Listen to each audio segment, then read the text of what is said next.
So, now we will talk about environmental disinfection, biomedical waste management and dead body disposal in context of COVID-19. As the present COVID-19 pandemic continues to pose a challenge, there is a need to undertake all possible interventions of infection prevention and control diligently, especially as long as we do not have a specific treatment available. Environmental disinfection is one such important measure. Biomedical waste management also constitute an aspect of environmental safety so that all infectious waste can be disposed and treated safely to prevent transmission to other persons as well as keeping environmental pollution into consideration. To complete this subject, we also will talk of dead body disposal and disinfection as it is different for COVID-19 patients. Now, what is the role of environment? As the person suffering from disease coughs or sneezes or talks loudly, aerosols of different sizes are generated and subsequently settle down in the surrounding surfaces depending upon the size of the aerosol. In many earlier studies on respiratory infectious models, a cutoff of 5 micron size of droplets has been shown to be a factor determining whether the infectious transmission will be contact based or airborne based, which has implication in deciding the control measures. So, as it is evident, when the aerosols of the size more than 5 micron are generated, the respiratory droplets fall on surfaces around. In such situations, the environmental disinfection becomes important and intervention in prevention and control of transmission will be done accordingly.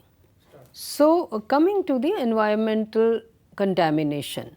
So, after these aerosols, let us assume, have settled in the surrounding surface areas, the virus can remain on the surfaces for a certain length of time depending upon the various factors like the nature of the surfaces and other conditions, temperature, humidity, as has been observed with other respiratory viruses.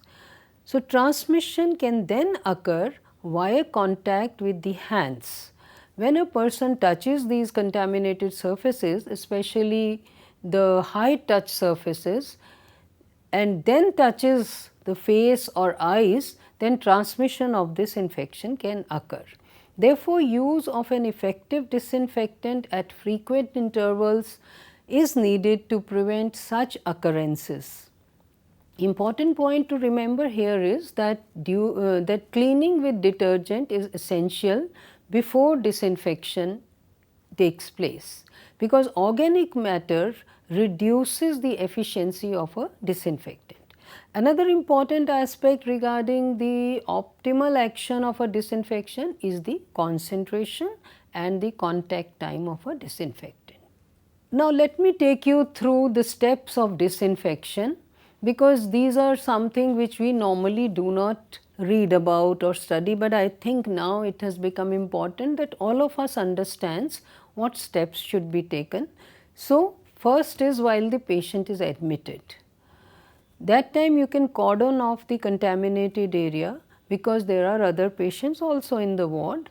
Wear appropriate PPE, mop the floor with detergent, water, and then proceed to disinfection using 1% sodium hypochlorite on the floors and all surfaces.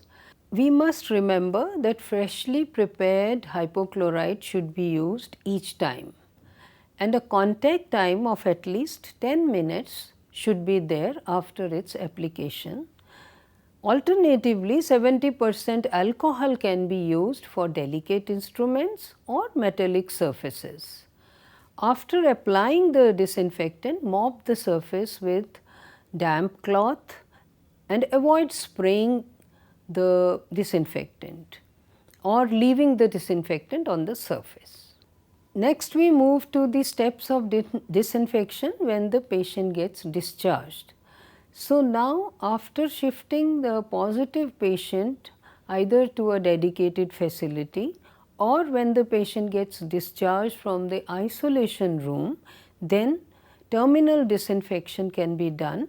So for which we do first two-step cleaning with the detergent and 1% sodium hypochlorite, and this can be followed with fogging using hydrogen peroxide, because it will reach to all the crevices and corners of the room, and this can be done as per the institutional policy. So now let us move to the recommended frequency of disinfection, which is based upon the WHO guidelines, but institutes can make their own policy.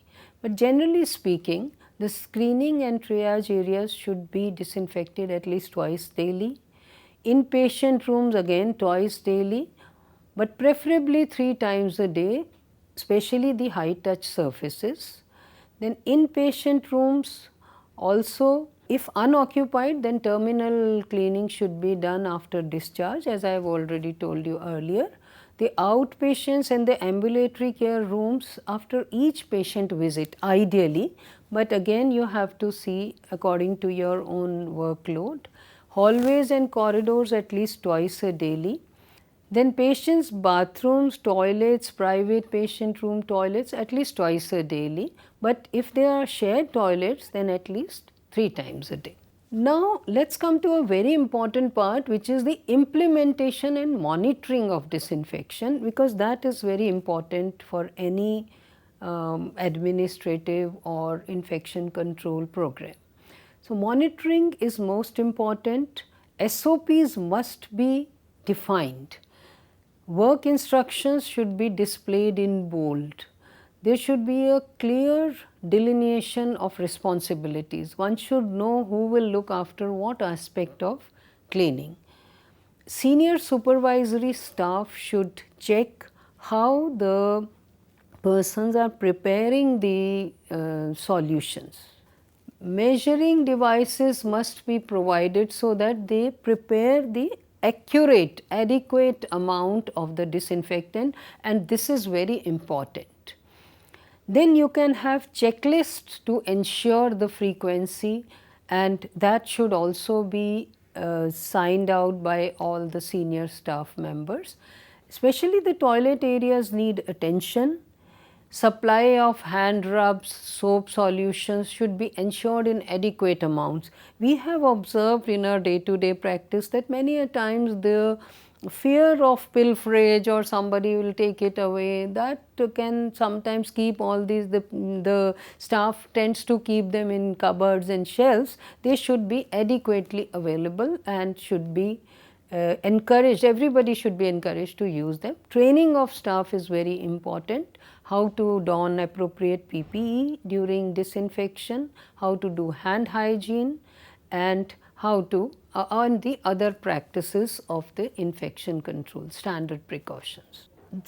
So this takes care of our disinfection protocols. Let us now move on to the biomedical waste management.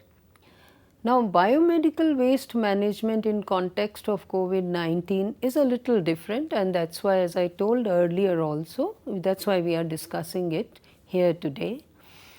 We know it is under the legal framework under the Constitution of India, Article 21, which includes the fundamental right to clean environment with health and medical care. Biomedical waste management and handling rules were formed and were implemented in 1998. The biomedical waste management rules in 2016 were further revised, and they basically apply to all persons who generate, collect, receive, store, transport, treat, dispose or handle the medical waste. For example, hospitals, nursing homes, clinics, dispensaries, path laboratories, blood banks, health camps, the forensic laboratories, research laboratories, etc. Now, subsequently, This rules now is under the Central Pollution Control Board under the Ministry of Environment, Forest and Climate Change. Now, what are the key points of any biomedical waste management rules? There should be a proper segregation of the waste, that is the core principle of the biomedical waste. Collection and transportation is vital link between the prevention and treatment of waste, and the common biomedical waste treatment facilities are authorized, which are known as the common, in short, CBWTF. Now, it is very important that the staff should be trained in infection control in these people who are treating or handling the biomedical waste. This slide will show you a picture of what are the color coded segregation to be done at the point of generation, and this we are all aware that there is a red bag, there is a yellow bag, there is a blue container, there is a puncture proof white container and a black bag. Next we move on to the treatment of this waste based upon the color coding. So, the yellow bin or the yellow bag is to be incinerated. The red bags can go to autoclaves, microwaves, and then subsequently shredding and recycling can be done. The blue bags or containers again go for shredding and recycling, and the white container goes to autoclaving, shredding or recycling. Important thing is that liquid waste is to be managed through a effluent treatment plant or a sewer treatment plant. Microbiology laboratory waste and the blood bags should be pre-treated on site in the hospital before giving to the common waste management facility. Let us now move to the waste management in context of COVID-19. As the epidemic spreads, the number of hospital beds may not be able to meet the requirement of the patients falling sick. So, only moderate to severe cases would need hospitalization, but a large number of persons who have mild cases or mild to moderate and otherwise no risk factors can be hospitalized in COVID care facilities or home isolation. So, that is why there is a need that many areas would be generating waste which do not otherwise conventionally come under the legal ambit of the biomedical waste generating facilities. So, with that need, there was a need for revision and development of a mechanism to dispose of food, PPE, etc. from such areas which were otherwise not the organization having licenses for biomedical waste generation and disposal. In context of COVID-19, the following areas will need attention. One of course is the COVID-19 isolation wards. There are sample collection centers which can be in the field, laboratories in the field, quarantine camps, home care facilities, then common waste management treatment facilities, the urban local bodies and management of wastewater from the healthcare facilities or the isolation facilities. So, these are some of the aspects which have been introduced into the system of waste management in context of COVID. So, as I have already said, this revision of guidelines in context of COVID-19, they address to how hospitals should manage COVID-19 waste, how this waste should be segregated and handled, how to dispose of PPE, how to take care of quarantine and home care facilities, manage in the households the general waste which is generated when the patient is isolated in home care, then sample collection units in the community, then common waste management treatment facilities or urban local bodies, ETP, STP monitoring. These are all the aspects that have been discussed in the revision. They recommend that disinfection of all bags and trolleys must be done from outside, and to minimize the yellow bag waste and medications, all the waste should be treated as solid waste management from the households. Now, just to give you an idea on some of the COVID-19 waste specific treatments, in the hospitals double layered bags should be used, because it is thought that single strength may not be providing adequate strength. There is dedicated collection bins labeled as COVID-19. Then these bags and trolleys etc. should be disinfected from outside, and they should all be monitored or audited. Then moving on to the transport to the common biomedical treatment facilities, it is important to have a proper record, ensure proper disinfection of trolleys and bags, adequate PPE should be provided to the staff, the treatment and disposal should be done immediately after receiving, so there should be no delay. So, with that we come to the important aspects of the waste management facilities and move on quickly to the management of the COVID-19 dead bodies. So, there are three important things: the packaging, disinfection and disposal. Now, let us look at the packaging of the dead body. Every case needs to be treated as COVID-19 in the present context, and I am showing you a poster which shows the steps of packaging. Generally, no direct contact with blood or body fluids should be allowed with the dead body. The person packing should put on the PPE, which includes heavy duty gloves, water resistant gowns or a plastic apron, N95 mask, goggles or face shield. All the tubes, drains and catheters on the dead body should be removed. All wounds, cuts and abrasions should be disinfected with 1% sodium hypochlorite and covered with a waterproof bandage. All orifices need to be plugged, and then you tie and put the hands folded onto the abdomen, chest and legs at ankles are to be tied with a cotton bandage. Then you have to place one unzipped body bag on a trolley, onto which then you put a white shroud or white sheet which can be spread on the stretcher. Then put on a polythene sheet, a thick polythene sheet over the white sheet, and then one is ready to transfer the body onto this stretcher.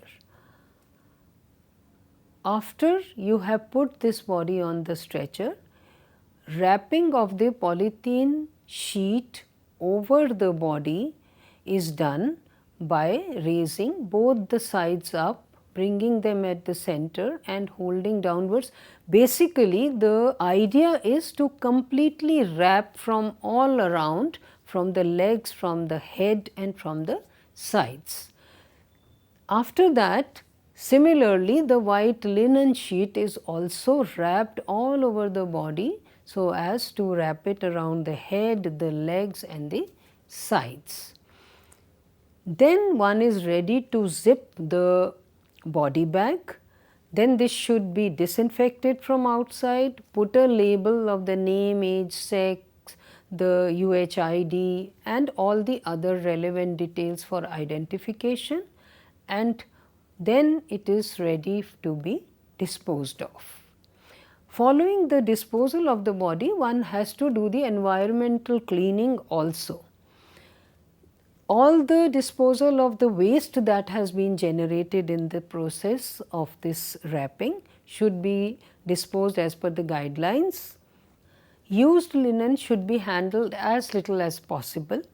The laundry bag should be securely tied. The staff should follow their hospital guidelines in the handling of soiled linen. Then all the used equipment should be autoclaved or decontaminated with a disinfectant as per the hospital policy. All surfaces which might have got contaminated, then should be wiped with 1% sodium hypochlorite, leave it for about 15 to 20 minutes, and metal surfaces should be wiped with 70% alcohol, as I have told you earlier in disinfection. Regarding the disposal of the dead body, viewing should be avoided, but in a funeral parlor with all precautions it can be allowed. Embalming is not allowed, and finally cremation is advisable. Next slide shows you some of the references that I have used in preparing this presentation, as mostly these are international and national guidelines. And so with that we come to an end. Thank you.